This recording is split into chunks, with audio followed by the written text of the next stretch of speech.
Forget store-bought jam. Today's jamming session is all about Chia Seed Jam. This is a fantastic way to use up frozen fruit or any fresh fruit that's seen better days. Chia seeds are these incredible tiny little seeds that swell like crazy when they absorb water. So they're perfect for this kind of spread. When you use whole chia seeds, you will notice a little bit of texture. You can also use ground chia seeds, which will also do the same job. That's what I'm using today, along with my frozen blueberries and strawberries, and just a touch of honey. Now the sweetener I'm using is completely optional. You don't actually need it in this recipe, so you can use whatever sweetener you love most, and you can use as much or as little as you want. It's all about flavor. Now let's head to the stove and get jamming.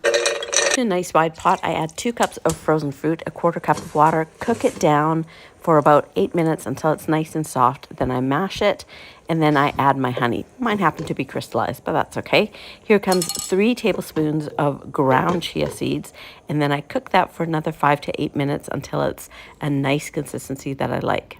Oh, so gorgeous. It will even thicken more as it cools. Store this jam in the fridge for 1 to 2 weeks, or you can put it in a freezer container and freeze it for a couple of months. You cannot hot water bath process this jam. It's not suitable for processing, but it is suitable for biscuits.